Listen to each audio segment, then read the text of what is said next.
చూపెట్టారు. అన్యాయం జరుగుతుంటే చూడడం కూడా తప్పే. అన్యాయం జరుగుతుంటే దాన్ని ఎదిరించిన వాడే నిజమైనటువంటి దేశభక్తుడు, ధర్మరక్షకుడు అనే విషయాన్ని కూడా చూపడం జరిగింది. వాళ్ళ డ్రగ్స్ విషయంలో కూడా సినిమా స్టార్టింగ్ లోనే ఈరోజు దేశాన్ని పట్టి పెడుతున్నటువంటి ఒక సమస్య డ్రగ్స్. దాని గురించి మూవీ స్టార్ట్ చేసి ఇవాళ సనాతన ధర్మం వైపు తీసుకురావడం నిజంగా చాలా గొప్ప విషయం.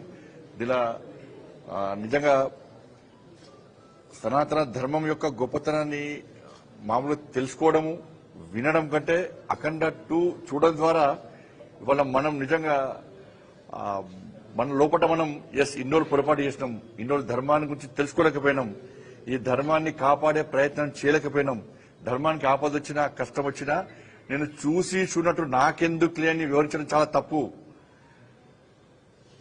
ఇన్ని రోజులు నా జీవితాన్ని, నా సమయాన్ని వృధా చేసుకున్నా, కనీసం ఇప్పటి నుంచైనా ఈ మిగిలిన జీవితాన్ని కూడా ఈ ధర్మానికి అర్పించాలి, ధర్మం కోసం పనిచేయాలి, ఈ దేశం కోసం పనిచేయాలని చెప్పి 100 తప్పకుండా ఆలోచన తెప్పించేటువంటి మూవీ అఖండ 2. చాలా గొప్ప మూవీ. అందుకే ఇలా వ్యాక్సిన్ చూసిన ఇవాళ భారతదేశం ఎప్పటికైనా భారతదేశం ప్రపంచ దేశాల్లో ఒక శక్తివంతమైన దేశం.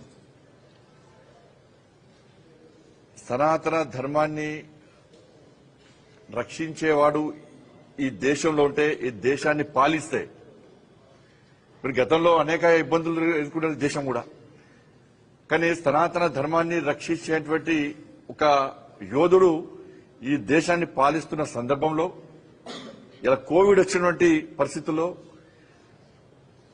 ఇలా శాస్త్రవేత్తలు, సైంటిస్టులు అందరూ కూడా కోవిడ్ వ్యాక్సిన్ ను కనుగొని ఇలా ప్రపంచానికే వ్యాక్సిన్ అందించినటువంటి పరిస్థితి, ఒక అద్భుతమైన పరిస్థితి మనం చూస్తున్నాం. దానికి కారణం ఏంటంటే సనాతన ధర్మాన్ని నమ్ముకొని ఈ దేశాన్ని పాలిస్తున్నటువంటి ఒక నరేంద్రుడు ఉన్నాడు కాబట్టే ఇలా వ్యాక్సిన్ ఇలా ప్రపంచానికి అందించడం. అటువంటి సైంటిస్టులను మనం కాపాడుకున్నాం, ప్రోత్సహించడం. కాబట్టే ఇవాళ చూడు, భారత్ బయోటెక్ హైదరాబాద్ లో, తెలంగాణలో ఉంది. కానీ ఆ నరేంద్రుడికి ఆ పరమేశ్వరుడే చూపెట్టినట్టు నేరుగా వచ్చి భారత్ బయోటెక్ ను సందర్శించి అక్కడ ఉన్నటువంటి ఆ సైంటిస్టులను ప్రోత్సహించి ఇవాళ ఆ వ్యాక్సిన్ గతంలో భారతదేశ పరిస్థితి ఏంది, ఏ దేశంలో వ్యాక్సిన్ కనుకుంటుంటే దాన్ని దిగుమతి చేసుకోవాలని చెప్పేటువంటి ఆలోచించే పరిస్థితి, దిక్కులు చూసే పరిస్థితి. కానీ సనాతన ధర్మాన్ని నమ్ముకున్నటువంటి ఒక నరేంద్రుడు ఈ దేశాన్ని పాలిస్తున్నాడు కాబట్టి ఇవాళ ఈ వ్యాక్సిన్ ను ఈ దేశంలో కనుగొని ప్రపంచానికి అందించిన గొప్ప చరిత్ర ఇలా భారతదేశానికి ఉంది. సనాతన ధర్మాన్ని నమ్ముకున్నటువంటి పాలకులకు ఉండాలనే విషయాన్ని మనం ఇలా ఈ మూవీ ద్వారా కూడా మనం ప్రపంచాన్ని చూపెట్టే ప్రయత్నం చేస్తాం. కాబట్టి మళ్లీ అప్పీల్ చేస్తున్నా, అఖండ 2ను ప్రతి హిందువు, ప్రతి భారతీయుడు సనాతన ధర్మాన్ని నమ్ముకున్న ప్రతి ఒక్కరు చూడాల్సిందే. దాని బోయపాటి శ్రీని గారి యొక్క స్క్రీన్ ప్లే డైరెక్షన్ లో, తమన్ గారి యొక్క ఆ సౌండ్, బ్యాక్గ్రౌండ్ సౌండ్ కానీ, మ్యూజిక్ కానీ అద్భుతం ఉంటుంది. ఇక బాలకృష్ణ గురు గారి గురించి చెప్పాల్సిన అవసరమే లేదు. ఇవాళ ఏమవుతుందంటే అనేక కాలేజీలో కానీ, స్కూళ్లలో కానీ, ఫంక్షన్లో కానీ అంతకుముందు ఏం గిఫ్ట్ ఇస్తావు అని చెప్పి అడిగేవాళ్ళు, రేపు ఏం చేద్దాం అనేవారు. ఇప్పుడు క్లాస్ రూమ్లు, కాలేజీలే బాలకృష్ణ గారి సినిమాని చూడాలని చెప్పి బెట్టింగ్ పెట్టుకుని ఇలా సినిమాలు చూసే పరిస్థితి వస్తుందంటే అది బాలకృష్ణ గారి గొప్పతనం. ఇవాళ ఆ వయసులో ఇలా ఎన్టీ రామారావు గారిని మైమర్పించే విధంగా ఎన్టీ రామారావు గారు లేరు అన్నటువంటి విషయాన్ని ప్రజలు ఎవరు ఊహించుకుంటలేరు. ఇలా బాలయ్య గారి రూపంలో ఇవాళ ఎన్టీఆర్ చూసుకుంటున్నాం. ఇవాళ అటువంటి ఒక గొప్ప నటుడు బాలకృష్ణ గారు. నిజంగా వారు వేషధారణ వారిని చూస్తుంటే నిజంగా శివుడే ప్రత్యక్షమైనటువంటి పరిస్థితి మనకు కనబడుతుంది. అటువంటి గొప్ప నటుడు బాలకృష్ణ గారు.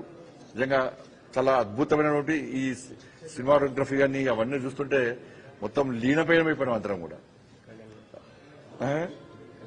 కాబట్టి ఆ మంత్రాలు, ఆ ఉచ్చారణ, ఆ శ్లోకాలు అవన్నీ కళ్యాణ్ గారు నిజంగా మీరు ఎట్లా కష్టపడ్డారో, అవన్నీ మీకు ఎట్లా వచ్చినాయో అది మాకు ఉపయోగపడేది, మాకు కూడా చాలా గొప్ప ఆలోచన. కాబట్టి ఈ సినిమా యూనిట్ అందరు కూడా దానిలో అందరు కష్టపడ్డారు. అందుకే బోయపాటి శ్రీనివారి వారి యొక్క డైరెక్షన్ అంటేనే చాలా మంది భయపడతారట. ఎందుకంటే వారు అన్నిటికీ తెగించి షూటింగ్ తీస్తారు, దేనికి భయపడకుండా ధైర్యంగా షూటింగ్ తీస్తారు, ఎక్కడ కాంప్రమైజ్ కారు. కాంప్రమైజ్ అనేది వారి డైరెక్షన్ లో ఉండదని చెప్పి సినిమా మొత్తం చర్చించుకుంటా ఉంటారు ఈ సినిమా రంగంలో. నిజంగా ఇవాళ చూసినాక వాస్తవం అనిపిస్తుంది నాకు కూడా. కాబట్టి ఇటువంటి ఆ సినిమాలను మనం ప్రోత్సహించాల్సిన అవసరం ఉంది. నేను మళ్ళీ ఆ సినిమా రంగానికి బోయపాటి శ్రీని గారి యొక్క అటువంటి డైరెక్టర్స్ అందరూ కూడా చెప్తున్నాను, సనాతన ధర్మాన్ని యొక్క గొప్పతనాన్ని చూపెట్టినటువంటి సినిమాలు ఇటువంటి ఇంకా తీయాల్సిన అవసరం ఉంది. అదేవిధంగా ఈ దేశంలో ఉన్నటువంటి పరిస్థితులను తెలుసుకొని, ఈ దేశంలో అంతర్గతంగా జరుగుతున్నటువంటి దాడులను తెలుసుకొని దేశభక్తియుత మూవీస్ కూడా తీయాల్సిన అవసరం ఉంది. బట్ ఇలా మనం చూస్తున్నాం, ధర్మం గొప్పది. అక్కడక్కడ ధర్మాన్ని నమ్ముకోకుండా ధర్మం పట్ల దాడి చేస్తూ, మన సంస్కృతి సంప్రదాయాల పట్ల దాడులు చేస్తూ కొంతమంది దారి చెప్తున్నారు, ధర్మం దారి చెప్తున్నారు.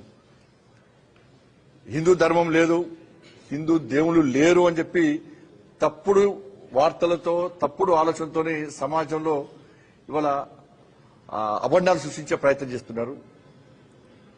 వారికి కూడా